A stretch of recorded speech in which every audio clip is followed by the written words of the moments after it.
Hello बच्चों। तो last class में हम लोगों ने डिस्कशन किया था स्ट्रक्चर ऑफ एटम के बारे में। लाइक एक एटम किस तरीके से बना होता है ना।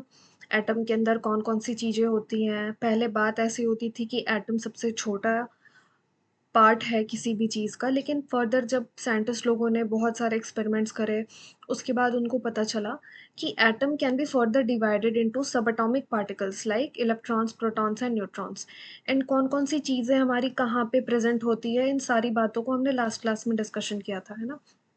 तो अभी जो हम डिस्कशन करेंगे अपार्ट फ्रॉम लास्ट टॉपिक, अभी हम एटम के बारे में फिलहाल कोई बात नहीं करेंगे। लास्ट क्लास में मैंने सब कुछ क्लियर कर दिया है कि एक एटम के अंदर इलेक्ट्रॉन, प्रोटॉन, न्यूट्रॉन की पोजीशन कहाँ पे होती है, कैसे प्लेस्ड होते हैं, एटॉमिक मास कैसे निकालते हैं, है ना।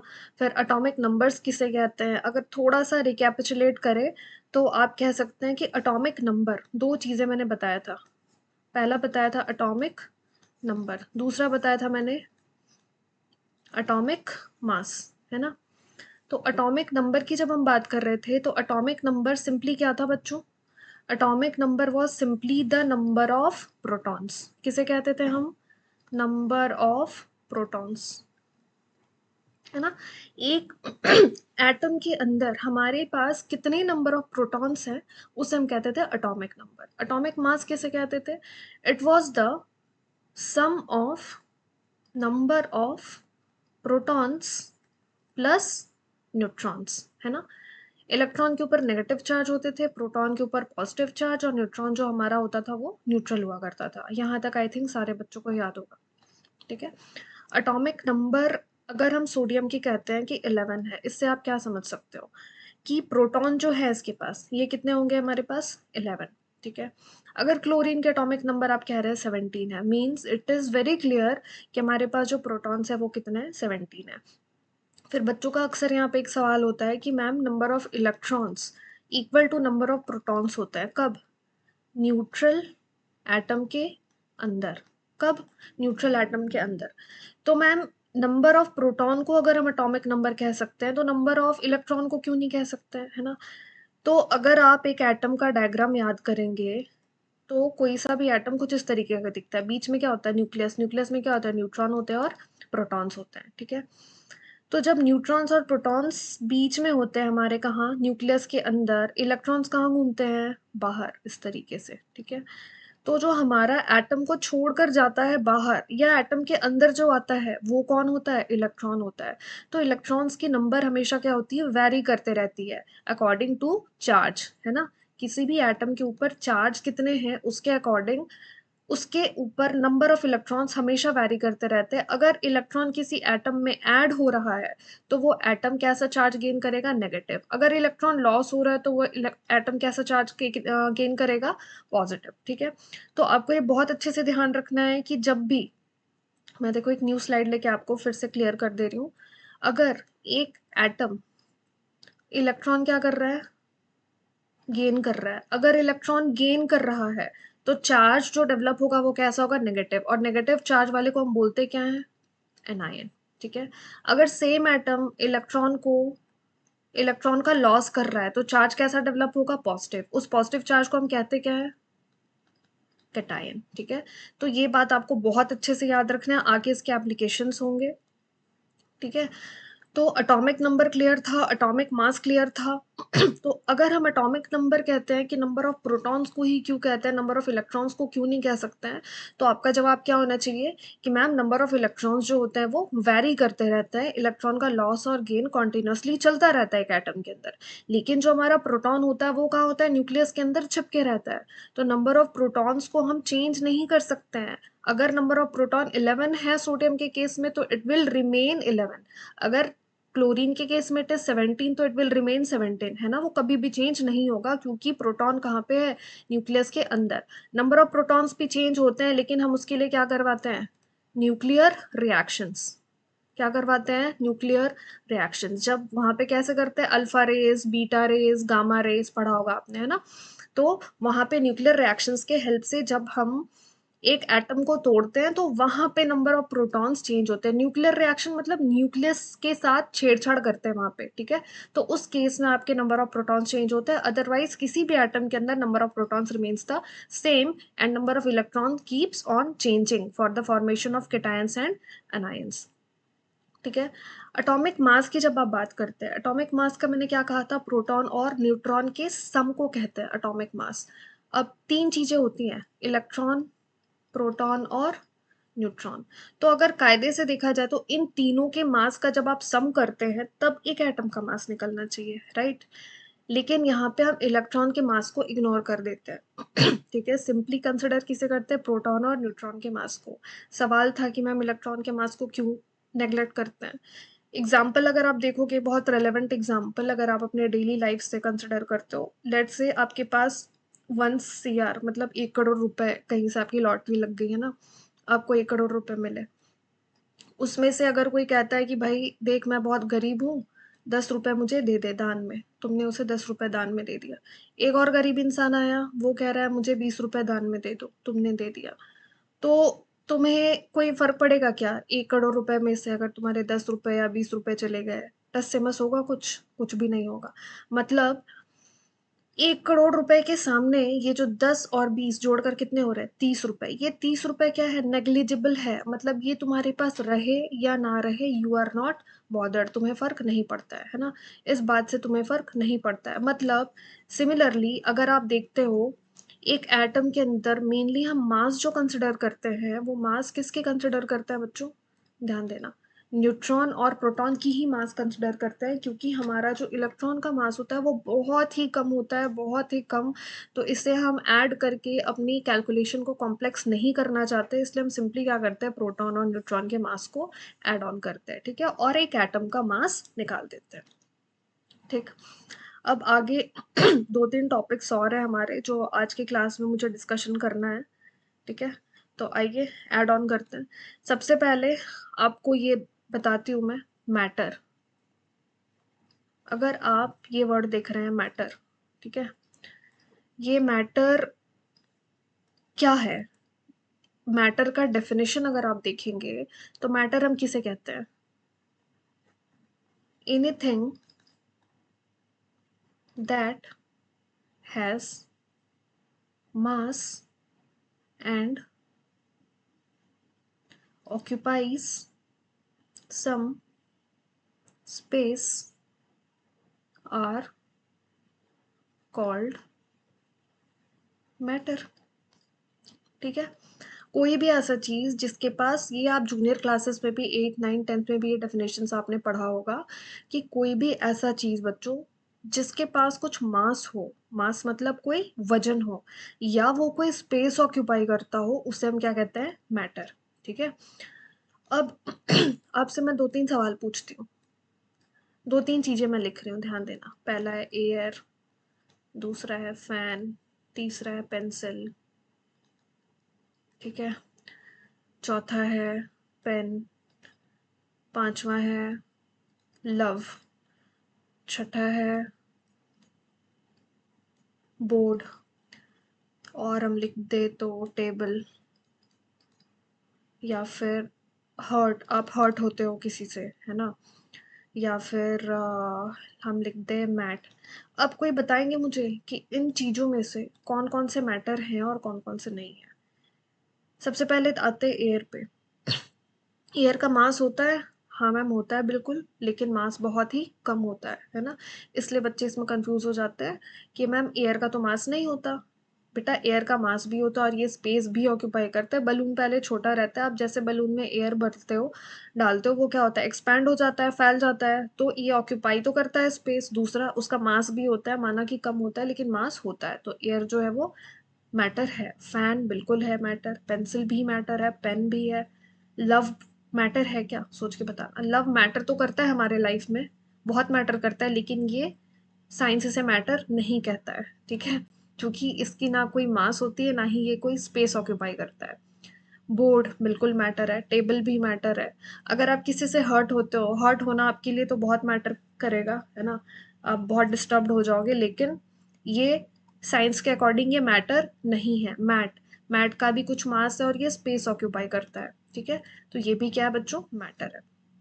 तो ये था मैटर का बिल्कुल नॉर्मल सा डेफिनेशन, ये आपने बचपन में भी पढ़ा होगा, जूनियर क्लासेस में भी पढ़ा होगा, है ना। अब आइए हम लोग मैटर को देखते हैं कि हम लोग कितने कितने पार्ट्स में क्लासिफाई कर सकते हैं। मैटर की स्पेलिंग गलत लिख दिया मैंने, रुक जाओ। मैटर ठीक है। मैटर को हम क्लासिफाई करते हैं पहले तो दो कैटेगरीज में। पहला है हमारे पास प्योर सब्सटेंसेस, दूसरा है मिक्सचर्स। मिक्सचर्स को ही हम क्या कहते हैं, इम्प्योर सब्सटेंसेस, ठीक है। मैटर को हम लोगों ने कितने कैटेगरी में क्लासिफाई किया बेटा, मिक्सचर्स और प्योर सब्सटेंसेस।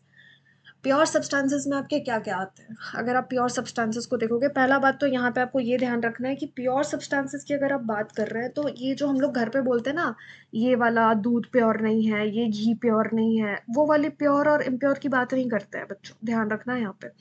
यहाँ पे प्योर सब्सटेंसेस हम सिंपली उन चीजों को कहते हैं जो या तो कोई इम्प्योरिटीज ना हो उसमें, या तो उनकी कंपोजिशन क्या हो, फिक्स हो। आइए थोड़ा डेप्थ में समझते हैं इसे, ध्यान दीजिएगा, बिल्कुल कंसंट्रेट करिएगा, ध्यान इधर उधर नहीं होना चाहिए। प्योर सब्सटेंसेस में कौन कौन से आते हैं हमारे, एलिमेंट्स और कंपाउंड्स, ठीक है। मिक्सचर्स में क्या आते हैं,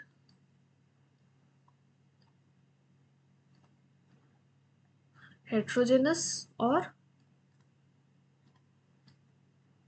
होमोजेनस, ठीक है बच्चों। आइए दोनों को थोड़ा सा हम लोग डिस्कशन कर लेते हैं, ऑल्दो ये बहुत बचपन के टॉपिक्स हैं, ये आपके चैप्टर की स्टार्टिंग है, इसलिए मैं थोड़ा सा बेसिक्स को लेके चल रही हूँ। बहुत से बच्चों को ये मालूम भी होगा और बहुत से बच्चों के लिए चीज़ें नहीं होंगी, है ना। अगर आप बचपन के क्लासेस में नहीं पढ़े हो तो आपके पास फिर से अपने पाप को धुलने का मौका है। अगर आप यहाँ पे भी नहीं पढ़ते हो तो फिर things are going to be very much complicated, ठीक है। एलिमेंट्स एलिमेंट्स एलिमेंट्स, टोटल अभी तक बच्चों कितने एलिमेंट्स डिस्कवर्ड हैं, ये डिस्कवर्ड एलिमेंट्स कितने टोटल हमारे पास, 118 एलिमेंट्स आर येट डिस्कवर्ड, है ना, अभी तक डिस्कवर्ड हो चुके हैं। आगे भी डिस्कवरीज चल रही हैं, धीरे धीरे एलिमेंट्स और डिस्कवर हो रहे हैं। फिलहाल जो हमारे पास मेंडलीव ने पीरियोडिक टेबल बना के दिया है, उसमें कितने एलिमेंट्स है बच्चों हमारे पास, 118 एलिमेंट्स।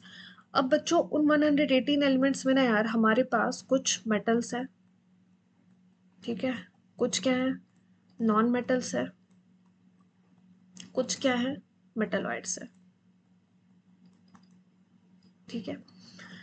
मेटल्स हम उन एलिमेंट्स को कहते हैं अक्सर जो पीरियोडिक टेबल के लेफ्ट हैंड साइड में प्रेजेंट होते हैं। ध्यान दीजिएगा, बात को बहुत अच्छे से कंसंट्रेशन के साथ सुनिएगा, फिर से बोल रही हूँ मैं। मेटल्स हम उन्हें कहते हैं जो पीरियोडिक टेबल, आप आग बंद करिए, पीरियोडिक टेबल इमेजिन करिए, पीरियोडिक टेबल के लेफ्ट हैंड साइड में एक दो तीन चार रो में जितने भी एलिमेंट्स आपको दिख रहे हैं, mostly they fall under the category of metals, ठीक है। जैसे आप पीरियोडिक टेबल में राइट हैंड साइड में बढ़ते जाओगे एक्सट्रीम राइट हैंड साइड में चले जाओगे जहां पे आपके हेलोजेंस आते हैं, हेलोजेंस बोले तो ग्रुप 17, है ना।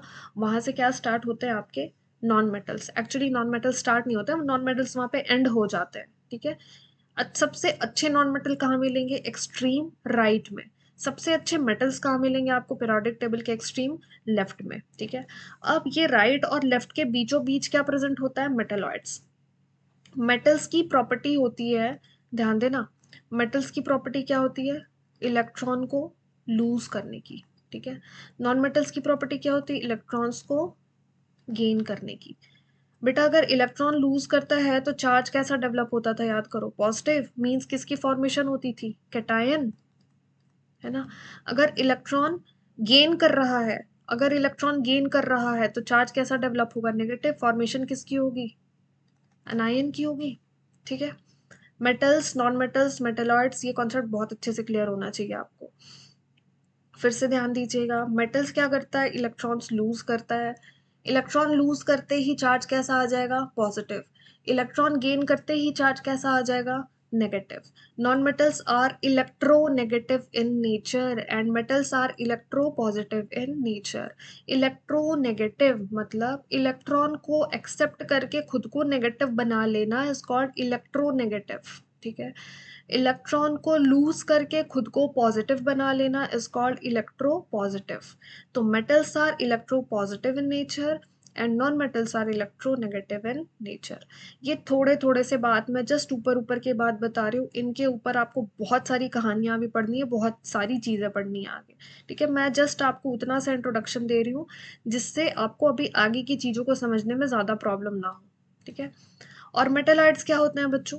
मेटलॉइड्स वो होते हैं जो ना ही पूरी तरीके से मेटल्स की प्रॉपर्टी शो करेंगे, ना ही पूरी तरीके से नॉन मेटल्स की प्रॉपर्टी शो करेंगे। ये क्या करते हैं? बीच बीच वाली प्रॉपर्टी शो करते हैं। बीच बीच वाली मतलब थोड़े थोड़े प्रॉपर्टीज मेटल्स की शो करेंगे, थोड़े थोड़े प्रॉपर्टीज नॉन मेटल्स की शो करेंगे। ऐसे ही एलिमेंट्स को हम क्या कहते हैं?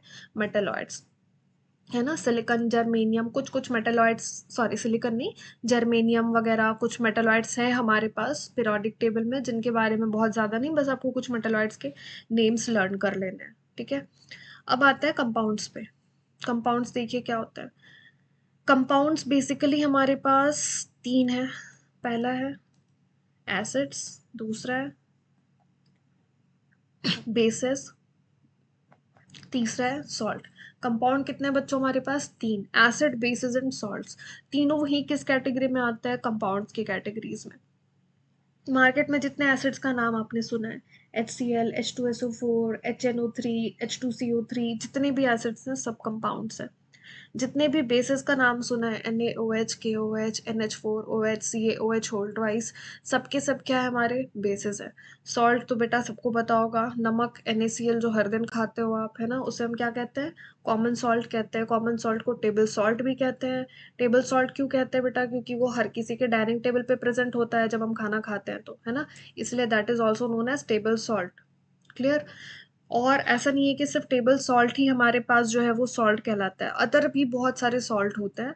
सॉल्ट की फॉर्मेशन कैसे होती है, शायद आपने class 10th acid basis and salts वाले चैप्टर में पढ़ा होगा कि किस तरीके से सॉल्ट की फॉर्मेशन होती है, सॉल्ट कितने टाइप्स के होते हैं, है ना। सॉल्ट भी देख लो कितने टाइप्स के होते हैं। पहला सॉल्ट होता है एसिडिक, दूसरा सॉल्ट होता है बेसिक, तीसरा सॉल्ट होता है न्यूट्रल। ठीक है। तीनों सॉल्ट की फॉर्मेशन कैसे कैसे होती है, एक बार मैं थोड़ा सा इसको भी ब्रीफली बता देती हूँ। अगर एसिडिक सॉल्ट है तो एसिडिक सॉल्ट कैसे बना होगा? स्ट्रॉन्ग एसिड और वीक बेस से। एसिड और बेस से ही मिलके क्या बनते हैं? सॉल्ट बनते हैं ना बेटा। अगर सॉल्ट एसिडिक है तो हमारा एसिड ताकतवर रहा होगा, मीन्स स्ट्रॉन्ग एसिड होगा, और बेस कैसा होगा? वीक होगा। बेसिक सॉल्ट कैसे बना होगा? Strong base plus weak acid. अगर सॉल्ट बेसिक है मतलब हमारा जो बेस होगा वो कैसा होगा? स्ट्रॉन्ग, और एसिड तो होगा ही, लेकिन कैसा वाला एसिड होगा? वीक वाला एसिड होगा। और न्यूट्रल के केस में क्या होगा? या तो दोनों स्ट्रॉन्ग होंगे, स्ट्रॉन्ग एसिड और स्ट्रॉन्ग बेस, या तो दोनों क्या होंगे? वीक होंगे, वीक एसिड या वीक बेस। दोनों स्ट्रॉन्ग स्ट्रॉन्ग हो तो भी मैच ड्रॉ हो जाएगा, दोनों वीक वीक हो तो भी मैच ड्रॉ हो जाएगा। ठीक है। तो ये रहे सॉल्ट की कुछ बातें। एसिड्स बेसिस की सारी प्रॉपर्टीज आपने क्लास 10th में पढ़ रखी है, तो उसको मैं बहुत ज़्यादा डिस्कशन नहीं करूँगी। अब आते हैं हेट्रोजेनस मिक्सचर और होमोजेनस मिक्सचर्स पे। अभी एलिमेंट्स और कंपाउंड्स के बारे में आपको और भी बहुत सारी बातें बतानी है। ठीक है। हेट्रोजेनस और होमोजेनस मिक्सचर्स पे आते हैं। हेट्रो, ये जो वर्ड लिखा है ना बेटा, ये हेट्रो, हेट्रो का मतलब क्या होता? डिफरेंट। होमो का मतलब क्या होता? सेम। हेट्रो मीन्स डिफरेंट, होमो मीन्स सेम। ठीक है। तो जब आप हेट्रोजेनस मिक्सचर्स की बात करते हैं, मैंने क्या कहा, जब आप हेट्रोजेनस मिक्सचर्स की बात करते हैं तो हम किसे कहते हैं? हेट्रोजेनस। ध्यान दीजिएगा थोड़ा, एक एग्जांपल मैं बता रही हूँ, आंख बंद करिएगा, अज्यूम करिएगा। जब आप होली वगैरह में कभी किसी के घर जाते हो तो लोग देखना आपको ड्राई फ्रूट सर्व करते हैं कई बार। एक ट्रे होती है छोटी सी, या प्लेट में कुछ ड्राई फ्रूट्स को मिक्स कर देते हैं ना, काजू हो गया, किशमिश हो गया, या फिर आलमंड्स हो गए, जो भी ड्राई फ्रूट्स हैं उनके पास वो मिक्स कर देते हैं। फिर सारे लोग आते हैं, थोड़ा थोड़ा हाथ में ले लेके खाते खाते चले जाते हैं। ठीक है। तो आप एक सिचुएशन अज्यूम करो कि लेट से दो जने गए हैं वहाँ पे, एंड आपने अपने मुट्ठी में हाथ में कुछ ड्राई फ्रूट्स उठाया, पास वाले ने भी कुछ उठाया। क्या ये बात आप कह सकते हो कि दोनों के हाथ में same same number of elements आएंगे? आपके भी हाथ में दो आएंगे, उसके भी हाथ में दो आएंगे। भाई ऐसा भी हो सकता है ना कि आपके हाथ में 4 आ जाए, उसके हाथ में 1 भी ना आए, या उसके में 2 आ जाए, आपके में 3 आ जाए, कुछ भी हो सकता है। तो उन्होंने जो मिक्सचर बनाया है ड्राई फ्रूट्स का सबको मिक्स करके, वो मिक्सचर कैसा है हमारा, हेटेरोजेनस कहेंगे उस मिक्सचर को। क्यों? क्योंकि आपने जब वहां से सैंपल उठाया तो आपके हाथ में जो कंपोजिशन आया वो कुछ और आया, पास वाले ने सैंपल उठाया तो उसके पास जो कंपोजिशन आया वो कुछ और आया। तो बच्चों हेटेरोजेनस का जो डेफिनेशन है ना वो यही कहता है कि अगर आप दो अलग अलग जगह से सैंपल उठाते हो, दोनों का कंपोजिशन डिफरेंट आता है, तो वैसे वाले मिक्सचर को हम क्या कहते हैं, हेटेरोजेनस मिक्सचर। ठीक है। फिर होमोजेनस को जब आप देखेंगे तो होमोजेनस के केस में अगर आप बात करें, लेट से आपने एक ग्लास में पानी लिया, पानी में 2 चम्मच चीनी ऐड कर दिया, उसको स्टर कर दिया, घोल दिया, मतलब अच्छे से चीनी घुल गया पानी में, पानी कैसा हो जाएगा बच्चों, मीठा हो जाएगा। ठीक है। अब आपने पानी के एकदम टॉप वाले पार्ट से उठा करके 2 चम्मच पानी टेस्ट किया, पानी मीठा लगेगा। ठीक है। चम्मच को क्या किया, आप बिल्कुल आपने नीचे डाला। ठीक है। नीचे भी डालने के बाद क्या होगा, पानी मीठा मीठा टेस्ट आएगा पानी से। दोनों केसेस में क्या होंगे, पानी आपको इक्वली मीठी लगेगी, है ना। ऐसा तो नहीं कि कहीं से पानी लिया तो थोड़ा ज़्यादा मीठा लगा, कहीं से पानी लिया तो थोड़ा कम, ऐसा तो नहीं है। ठीक है। तो पानी की जो स्वीटनेस होगी वो दोनों ही जगह से जब हमने सैंपल को पिक किया तो स्वीटनेस क्या होगी, इक्वल होगी। तो ऐसा सोल्यूशन जहाँ पे दो अलग अलग जगह से जब आप सैंपल को पिक करते हो तो कंपोजिशन रिमेन्स द सेम, उस केस में हम मिक्सचर जो कहते हैं, मिक्सचर को जो कहते हैं that is homogeneous mixture. Heterogeneous में क्या होगा, पूरे बल्क में all over the bulk composition क्या होगी, डिफरेंट आएगी। एक और बहुत बेहतरीन एग्जांपल है इसका, पानी में आपने सैंड घोल दिया, सैंड मिक्स कर दिया पानी में। ठीक है।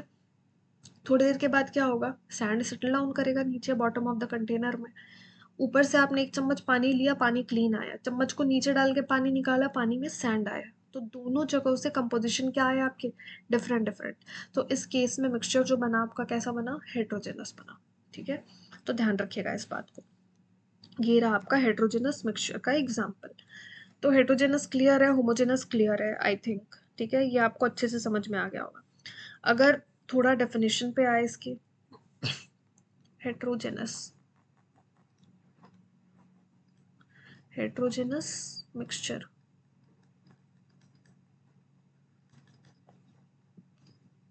डेफिनेशन में आपको कोई बुकिश डेफिनेशन नहीं लिखवा रही हूँ, बिल्कुल इजी सा डेफिनेशन लिखवाने की कोशिश कर रही हूँ, सो दैट मैं बस वही लिखवा रही हूँ जो मैंने कहा हिंदी में। ठीक है। उसको मैं बस इंग्लिश में लिखवा दे रही हूँ और कोई भी बुकिश लैंग्वेज नहीं मैं मेंशन कर रही हूँ यहाँ पे। ठीक है। देखिएगा, the mixture in which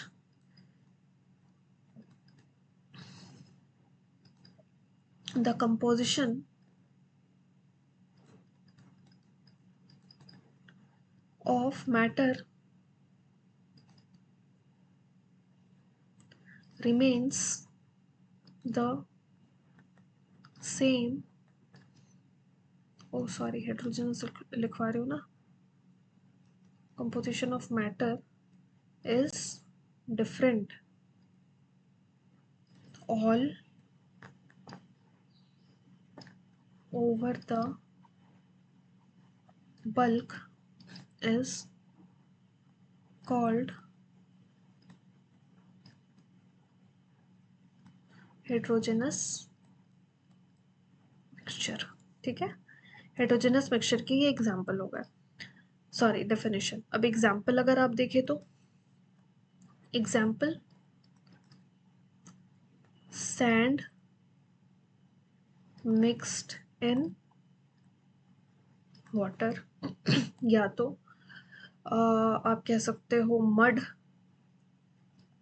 in water. Mud बोले तो कीचड़, है ना, कीचड़ को क्या कहते हैं बेटा, मड।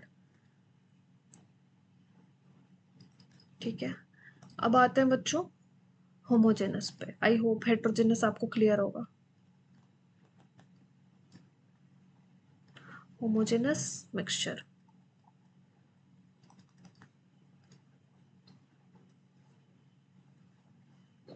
ध्यान दीजिएगा, होमोजेनस मिक्सचर किसे कहते हैं बच्चों, the mixture in which the composition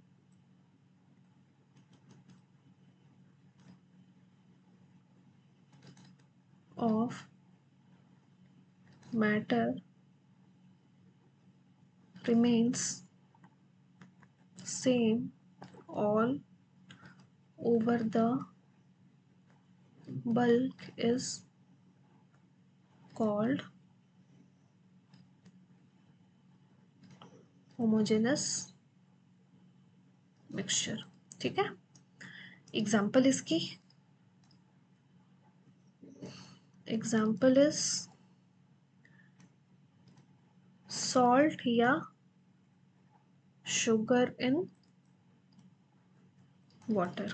ठीक है, या तो इंक इन वाटर, या तो CuSO4 इन वाटर। बहुत सारे एग्जाम्पल्स है इसके, कुछ भी आप मेंशन कर सकते हो। CuSO4 बोले तो कॉपर सल्फेट। ठीक है, तो हाइड्रोजनस मिक्सचर क्लियर है, होमोजेनस मिक्सचर क्लियर है।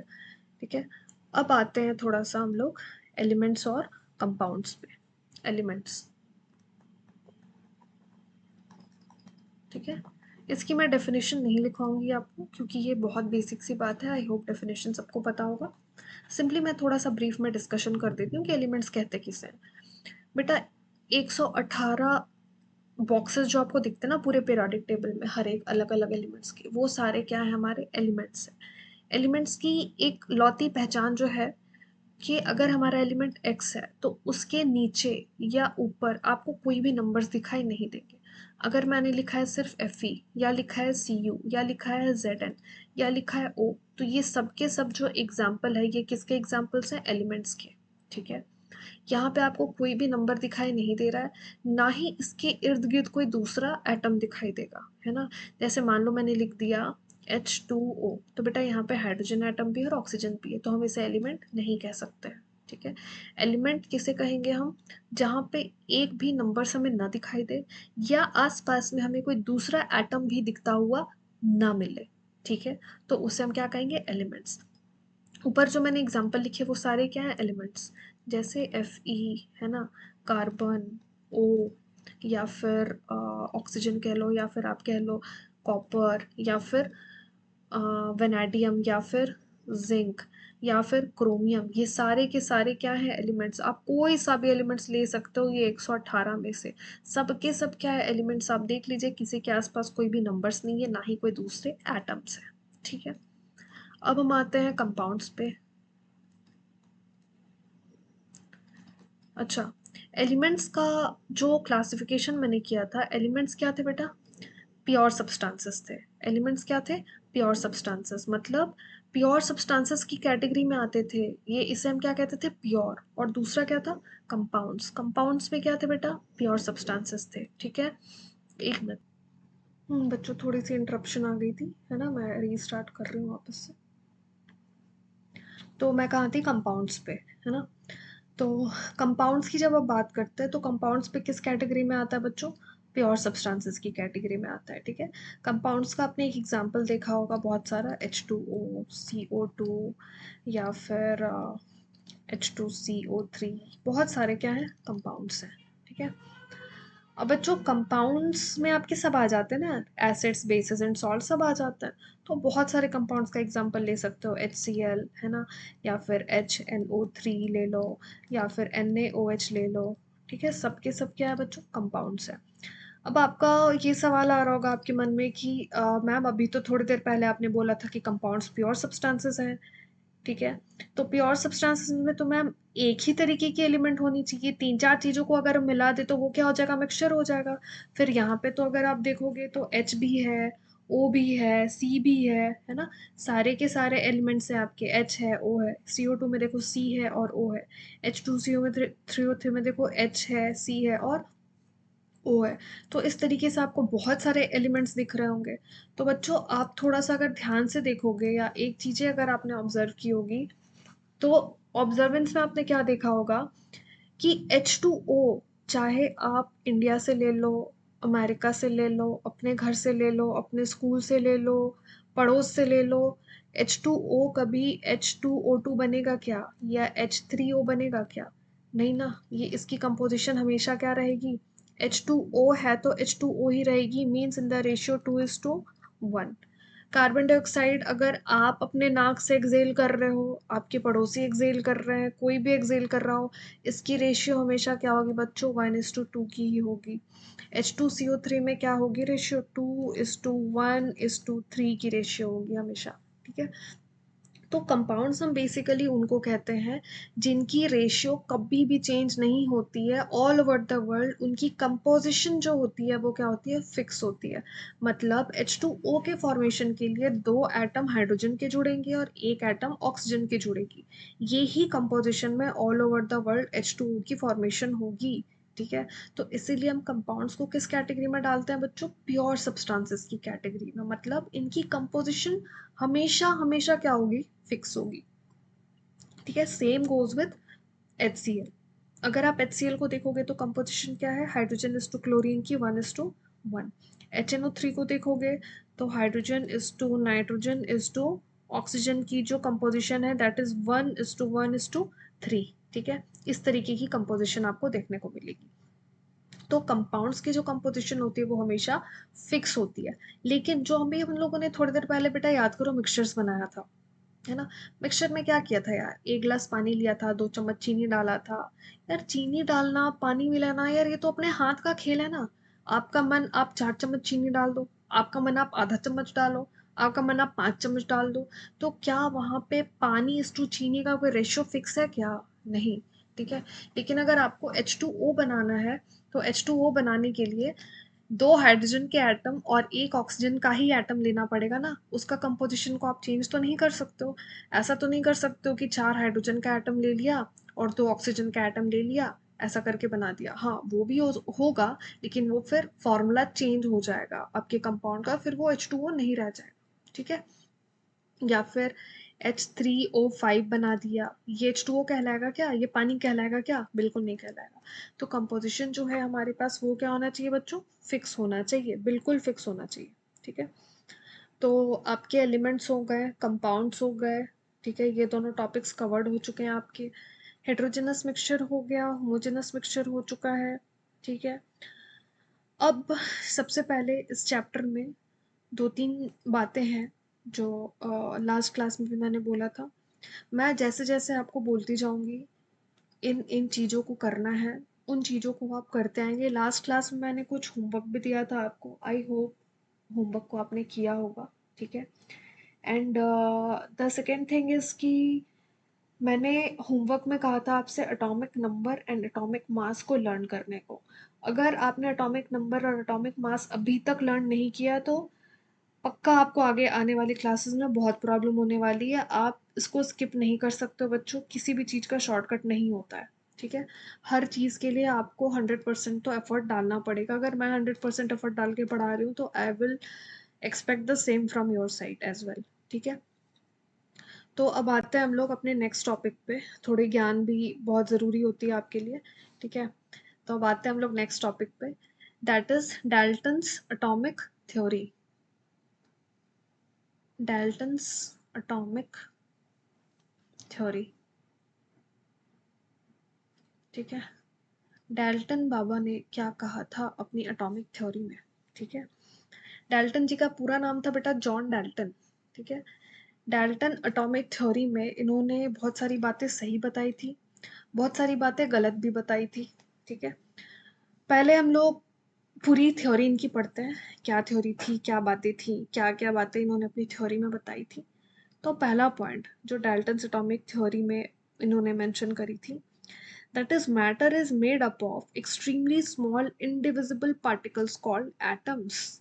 ठीक है, matter is made up of individually small particles called atoms. बच्चों इन्होंने सबसे पहली स्टेटमेंट जो दी थी ना वही फर्जी थी, ठीक है।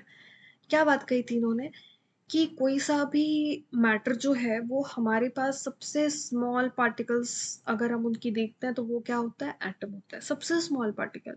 अरे भाई सबसे स्मॉल पार्टिकल एटम कैसे होता है? एटम्स के अंदर बेटा हम लोगों ने अभी तो पढ़ा इलेक्ट्रॉन प्रोटॉन और न्यूट्रॉन होता है। मींस डाल्टन बाबा के अकॉर्डिंग आप एटम्स को फर्दर डिवाइड नहीं कर सकते हो, इलेक्ट्रॉन प्रोटॉन और न्यूट्रॉन दैट इज सब एटॉमिक पार्टिकल्स में आप तोड़ नहीं सकते हो। लेकिन क्या ये बात इनकी सच थी क्या? अगर ऐसा होता तो हम लोग अभी इलेक्ट्रॉन प्रोटॉन न्यूट्रॉन के बारे में तो बिल्कुल नहीं पढ़ रहे होते, है ना। तो पहली जो थ्योरी थी इनकी क्या थी, ये रॉन्ग थी। बाद में ये थ्योरी इनकी रॉन्ग प्रूफ हो गई थी। बट ये याद रखिएगा कि इन्होंने बेचारी अपनी थ्योरी कब दी थी, 1808 में दी थी, ठीक है। 1808 में जब इन्होंने अपनी थ्योरी दी थी तो इस बेचारे के पास, इनके पास कोई टेक्नोलॉजी नहीं थी, कुछ भी नहीं थी। Everything was somehow based on assumption only, ठीक है। सारी बातें इनकी ऑलमोस्ट एजम्पशन पे ही बेस्ड थी, तो इसलिए बहुत ज़्यादा हम इन्हें ब्लेम नहीं कर सकते हैं। दूसरी जो बात इन्होंने कही थी that was atoms of a given element are identical in all respect, that is they possess same size, shape, mass, chemical properties, ठीक है। अगर मैं ऐसे लिखूं थोड़े से कंप्रेस्ड फॉर्म में तो हम लिख सकते हैं atoms of any given element is identical in all respect। मतलब बेटा अगर कॉपर का एक एटम देख रहे हो तो जो दूसरा एटम होगा ना कॉपर का वो भी बिल्कुल अपने भाई कॉपर की तरह ही होगा। अगर आप एक एलिमेंट जिंक का देख रहे हो एक एटम, तो दूसरा एटम भी जिंक का बिल्कुल वैसा ही होगा। मींस अगर आप सेम सेम एलिमेंट के दो एटम को उठा रहे हो, एक ही एलिमेंट के दो एटम्स को उठा रहे हो, तो दोनों की सारी सारी प्रॉपर्टीज क्या होंगी, सेम होगी। चलो भाई ये बात तो इन्होंने बिल्कुल सही कहा था, ये अभी तक तो गलत प्रूफ हुआ नहीं और आगे भी नहीं होगा आई थिंक, ठीक है। बिल्कुल सही बात है भाई। तीसरे बात पे आते हैं, डाल्टन जी ने क्या कही थी, atoms of different elements are different in all respect. भाई ये कोई नई बात नहीं है, ऊपर वाले बात कही रेसिप्रोकल बात है। आई होप ये मुझे लिखने की जरूरत नहीं है, ठीक है। चौथी बात पे अगर आप आए, चौथी बात इन्होंने क्या कही थी, एटम्स ऑफ डिफरेंट एलिमेंट्स में combine with each other in a fix simple whole number ratio to form compounds. अभी आपने क्या पढ़ा था, H2O, और क्या पढ़ा था, CO2, और क्या पढ़ा था, H2SO4। इन सब में अगर आप देखेंगे तो एटम से ही तो कंबाइन करके बने हैं बच्चों। H2O कैसे बना है यार, दो हाइड्रोजन के एटम से बना है बेटा और एक ऑक्सीजन के एटम से। CO2 कैसे बना है, एक कार्बन का एटम और दो ऑक्सीजन का एटम। H2SO4 कैसे बना है, दो हाइड्रोजन का एटम, एक सल्फर का और चार ऑक्सीजन का, ठीक है। तो बेटा ये जो कंपाउंड्स बनते हैं, ये कंपाउंड्स बनते कैसे हैं, एटम्स ही तो होल नंबर फिक्स रेशियो में कंबाइन करता है, तभी तो जा करके हमारे क्या बनते हैं, कंपाउंड्स बनते हैं। तो ये बात भी इनकी क्या थी, बहुत ही सही बात कही थी इन्होंने, ठीक है। आगे देखते हैं, आगे की बात इन्होंने क्या कही थी, atoms can neither be created nor be destroyed in a chemical reaction. Atoms को बेटा ना ही हम क्रिएट कर सकते हैं ना ही डिस्ट्रॉय कर सकते हैं, बिल्कुल सही बात है। Atoms can neither be created nor be destroyed in a chemical reaction.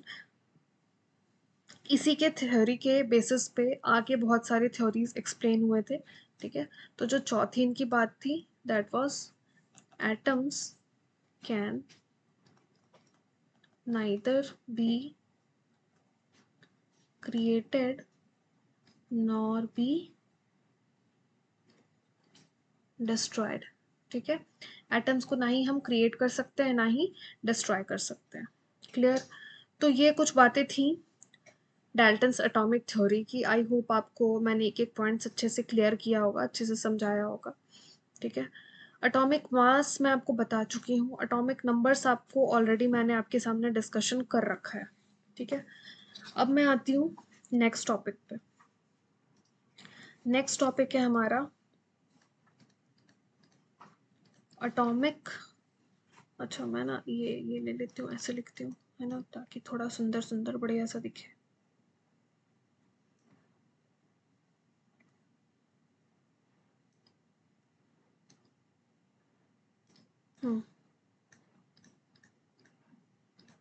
Atomic mass unit, ठीक है। आइए देखते हैं एटॉमिक मास यूनिट क्या होता है। ये बहुत ही इंटरेस्टिंग पार्ट है और बहुत इजी तो नहीं कह सकते, बहुत से बच्चों को इसमें कंफ्यूजन होती है, बट आई होप कि मैं आपको अच्छे से समझा पाऊंगी बात को। अगर आप ध्यान से सुनेंगे तो आपको चीज़ें समझ में आएंगी। अगर बेटा आप ध्यान से नहीं सुनते हैं तो फिर तो कोई भी इंसान कुछ नहीं कर सकता आपके लिए फिर, ठीक है। ध्यान दीजिएगा। 1 एटॉमिक मास यूनिट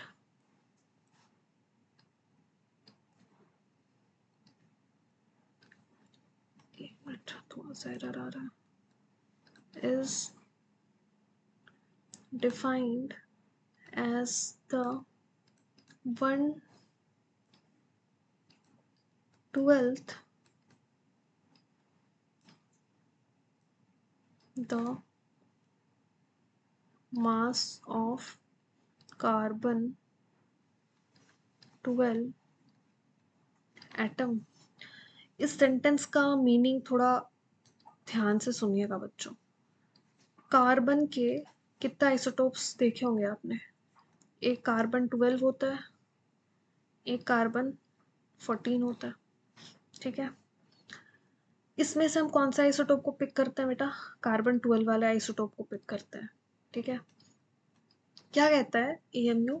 कार्बन 12 वाले मास को, ये है, ये मान लो अगर आपने इस डंडे को मान लिया कि भाई ये क्या है, पूरा कार्बन 12 का मास है। अब इस डंडे को अगर आपने 12 इक्वल इक्वल इक्वल पार्ट्स में, मैंने अब यार देखो गिन लेना आप 12 इक्वल पार्ट्स मैंने अच्छे से बनाया कि नहीं बनाया, ठीक है। 12 इक्वल पार्ट्स में अगर आपने डिवाइड कर दिया, क्या कहा मैंने, एक डंडा लिया, उसको 12 छोटे छोटे छोटे छोटे इक्वल पार्ट्स में तुमने क्या किया, डिवाइड कर दिया। उसमें से जब आप एक पार्ट को उठाओगे तो ये क्या कहलाएगा? 1/12 पार्ट कहलाएगा ना। कोई दिक्कत तो नहीं होगा इसमें, आई थिंक, ठीक है। तो 12 पार्ट में से अगर तुमने एक पार्ट उठा लिया तो दैट इज व्हाट, 1/12 पार्ट। अब ये कार्बन 12 आइसोटोप का जो मास है बच्चों, इसी कार्बन 12 आइसोटोप के मास का हम क्या लेते हैं, 1/12 पार्ट, ठीक है। ये 1/12 पार्ट है ना कार्बन 12 आइसोटोप के मास का, यही क्या कहलाता है हमारा, 1 AMU। AMU बोले तो एटॉमिक मास यूनिट, या इसी को हम कई बार क्या लिखते हैं बच्चों, सिर्फ यू। यू मतलब यूनिफाइड, यूनिफाइड मास, ठीक है। एटॉमिक मास यूनिट, अगर आप, हाँ देखिए, कार्बन 12 के मास को तुमने क्या किया, 12 इक्वल पार्ट्स में तोड़ा, उसमें से एक पार्ट उठाया, वो एक पार्ट क्या बन गया, 1 AMU, एटॉमिक मास यूनिट। मतलब अगर आपसे कोई कहता है बच्चों कि एक हमारे पास एलिमेंट है, लेट से ऑक्सीजन, ऑक्सीजन का मास कितना होता है, चलिए बताइए। ऑक्सीजन का मास कितना होता है? ऑक्सीजन का एटॉमिक नंबर कितना होता है? 8। 8 इंटू 2 16, ठीक है। 16 होता है ऑक्सीजन का एटॉमिक मास। नीचे क्या लिखते हैं हम, एटॉमिक नंबर, ऊपर क्या लिखते हैं, मास। तो बेटा अगर हम कह रहे हैं ऑक्सीजन का मास कितना है, 16 है, मतलब कि ये जो 1/12 पार्ट है, क्या कहा मैंने, ये 1/12 पार्ट, ये 1/12 पार्ट कितने बार हमने लिया है, 16 टाइम्स लिया है। क्या बात समझ पा रहे हैं आप? फिर से सुनिएगा अगर नहीं समझ में आया तो। अगर हम कह रहे हैं ऑक्सीजन की मास 16 है, तो ये जो 16 है ये क्या कहना चाहता है, 16 क्या केजी है, क्या ग्राम्स है? बेटा एटम यार इतना छोटा होता है, हम कहाँ उसके मास को केजी और ग्राम्स में कैलकुलेट करेंगे। आलू टमाटर थोड़ी लेने जा रहे हैं मार्केट से जो केजी और ग्राम्स में बताएंगे हम चीजों को। यहाँ पे किसकी बात हो रही है, एटम के मास की, जिसको आप आंखों से देख भी नहीं सकते हो, उसके मास की बात हो रही है ना। तो उसके मास के लिए जो हम वर्ड यूज करते हैं that is atomic mass unit, और ये बहुत ही छोटा होता है। ये 1 AMU की जो वैल्यू होती है वो बहुत ही छोटी सी मास होती है, ठीक है। तो अगर आप कह रहे हैं ऑक्सीजन की मास 16 है, मतलब ये वाला जो 1/12 पार्ट है यहाँ पे जो आप देख पा रहे हैं, ये 1/12 पार्ट कितने बार कंबाइन किया है, 16 टाइम्स जाकर के कंबाइन किया है, तब जाकर क्या बना है, एक ऑक्सीजन एटम का मास। क्या बात समझ में आया? ऑक्सीजन एटम के मास को बनाने के लिए ये 1/12 पार्ट जो है कार्बन का, ये 16 टाइम्स कंबाइन किया है, तब जा करके एक ऑक्सीजन एटम का मास बना है। मतलब एक ऑक्सीजन एटम का मास कितना होगा मेरे प्यारे बच्चों? 16 U, एक ऑक्सीजन एटम का मास। आगे आप मोल कॉन्सेप्ट पढ़ेंगे, वहां पे मैं बताऊंगी कि 1 ग्राम का मास कितना होगा। वहां पे हम बहुत सारी चीजें पढ़ेंगे, बहुत सारे न्यूमेरिकल्स पढ़ेंगे, बहुत सारी चीजों को कैलकुलेट करेंगे। तो उन चीज़ों को अभी मैं आगे के लिए छोड़ रही हूँ, बहुत ज़्यादा डेप्थ में मैं नहीं जाना चाहती हूँ उनके। ठीक है। सिमिलरली लेट्स से अगर आप नाइट्रोजन की बात करते हो, एटॉमिक नंबर कितना होता है बच्चों? 7। एटॉमिक मास कितना हो जाएगा? 14। ठीक है। एटॉमिक मास 14, मतलब 14 का मतलब, सॉरी यार मैं 16 क्यों लिख दे रहा हूँ, हाँ 14 का मतलब ये जो 1/12 पार्ट है बच्चों, ये कितने बार कंबाइन किया होगा? 14 टाइम्स कंबाइन किया होगा, तब जाकर 1 नाइट्रोजन एटम का मास बना होगा। क्या बात समझ पा रहे हैं आप? इसी तरीके से आप जितने भी एटम्स के मासेस को जब आप देखते हैं, किसी भी एटम के मास का जब आप बात करते हैं, तो वो बिल्कुल यही होता है कि लेट्स से नाइट्रोजन का मास 14, ऑक्सीजन का मास 16, क्लोरीन का मास, क्लोरीन पे मैं अभी नहीं जाऊंगी, क्लोरीन का मामला थोड़ा सा अलग है, क्लोरीन पे भी मैं आऊंगी, अभी थोड़ा सा वेट करो आप। तो जितने भी एटम्स की जब आप मास देख रहे हो, तो that is similarly atomic mass unit, in terms of atomic mass unit. वहां पे हम कोई केजी या ग्राम्स की बात नहीं कर रहे होते, क्योंकि भाई एटम इतनी छोटी होती, इतनी छोटी होती कि आप उसके मास की बात केजी ग्राम्स में कर ही नहीं सकते। ठीक है। थोड़ा सा आ जाते हैं अब क्लोरीन के केस में। Chlorine, atomic mass of chlorine. ठीक है, देखिएगा जरा क्या होता है। क्लोरीन के 2 आइसोटोप्स होते हैं। ठीक है। एक होता है क्लोरीन, अच्छा दोनों क्लोरीन के एटॉमिक नंबर कितने होते हैं? 17 होते हैं। ठीक है। एक का मास होता है 35, एक का मास होता है 37। क्या कहा मैंने? एक का मास होता है 35, एक का मास होता है 37। अब अगर आप इनके अबंडेंस की बात करेंगे, ठीक है, abundance of both the isotopes of chlorine, अगर आप इनके अबंडेंस की बात करेंगे, तो इनका जो अबंडेंस होता है, क्लोरीन 35 और क्लोरीन 37 का जो अबंडेंस होता है, that is in the ratio 3:1। ठीक है। 3:1 के रेशियो में होता है, मतलब ये जो होता है हमारा 75% अर्थ के क्रस्ट में पाया जाता है, और ये जो है ये 25% ये वाला आइसोटोप पाया जाता है। ठीक है। अब देखिए यहाँ पे क्या होता है बच्चों, ऊपर में जो ये मैंने ऊपर में लिखा है यार, ये देखो, ये क्या है? Atomic mass, that is it is represented by capital A, और ये जो मैंने नीचे में लिख रखा है ये क्या? Atomic number. ठीक है। इसे हम किससे रिप्रेजेंट करते हैं? जेड से रिप्रेजेंट करते हैं। ठीक है। तो भाई देखो होता क्या ना, कि क्लोरीन के 2 भाई मार्केट में पाए जाते हैं। अब इन दोनों में क्या होता है? लड़ाई। ये लोग दोनों बोलते हैं कि नहीं नहीं मेरा मास कंसिडर किया जाएगा मार्केट में, ये कहता है नहीं नहीं मेरा मास कंसिडर करो आप मार्केट में। ठीक है। तो अब इसमें इस लड़ाई को सुलझाने के लिए लोगों ने क्या उपाय निकाला? लोगों ने उपाय निकाला कि भाई अगर ऐसा बात है, तो परसेंटेज तो इसकी भी अच्छी खासी है, इनफैक्ट इसी की ज़्यादा है, 75% ये पाया जाता है, ये कितना पाया जाता है? 25%। तो यहाँ पे लोग क्या करने लग गए, यहाँ पे निकालने लगे एवरेज एटॉमिक मास। यहाँ पे क्या निकालते हैं बच्चों? Average atomic mass. बेटा बचपन में जब एवरेज पढ़ा था, तो एवरेज में क्या करते थे? किसी भी चीज का एवरेज निकालते थे तो क्या करते थे?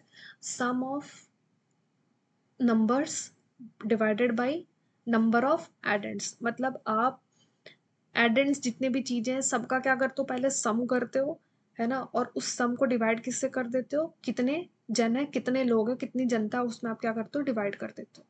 ठीक है।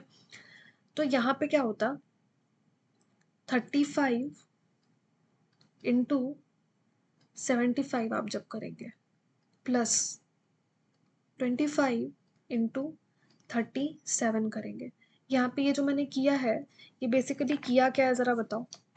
अगर आप ध्यान से देखेंगे, average atomic mass of chlorine निकालने के लिए अगर आप ध्यान से देखेंगे तो इसको क्या करना है, हमें डिवाइड कर देना है 75 प्लस 25।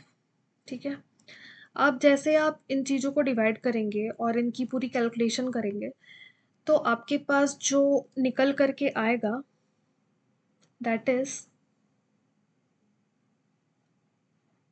35.5। मतलब इन दोनों का जो एवरेज मास हम निकालते हैं दैट एवरेज मास इज 35.5, जिसमें हम क्या करते हैं, दोनों आइसोटोप्स, एक 35 और एक क्लोरीन 37, दोनों के आइसोटोप्स का हम क्या ले लेते हैं बच्चों, एवरेज ले लेते हैं मल्टीप्लाइड विद देयर अबंडेंस, कि वो नेचर में कितने अमाउंट में पाए जाते हैं, उनके अबंडेंस से हम उनको क्या करते हैं, सिंपली मल्टीप्लाई कर देते हैं। ठीक है, और जब आप इनको ऐड करते हो, इनको सॉल्व करते हो, सिंप्लीफाई करते हो तो वी गेट 35.5 AMU, मतलब एटॉमिक मास यूनिट। तो क्लोरीन की मास जो होती है दैट इज 35.5 AMU। तो ये कहानी थी क्लोरीन की, ऑल्दो मैं इसको अभी डिस्कशन नहीं करना चाह रही थी क्योंकि ये टॉपिक्स थोड़ी सी हट के बात हो गई थी, बट सडनली मेरे माइंड में ये क्लिक कर गया तो मैं कही कि भाई ये भी बता देती हूँ अभी आपको। ठीक है, अब इसके आगे जो टॉपिक है आपका, आगे बढ़ती हूँ मैं टॉपिक के साथ। आई थिंक एक टॉपिक में और डिस्कशन कर सकती हूँ आज के क्लास में, molecular mass.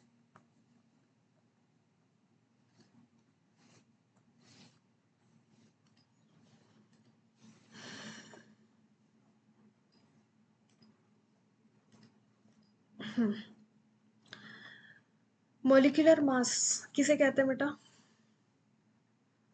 It is the sum of mass of, actually masses of all the atoms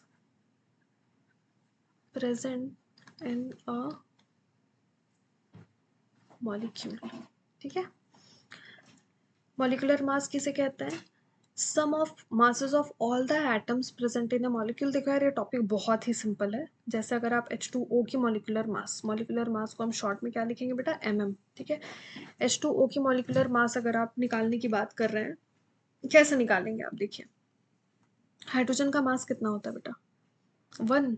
कितने एटम है हाइड्रोजन के बेटा, देख लो 2, इंटू क्या कर देंगे 2, प्लस ऑक्सीजन कितने हैं बेटा, एक ऑक्सीजन की मास कितनी होती है 16।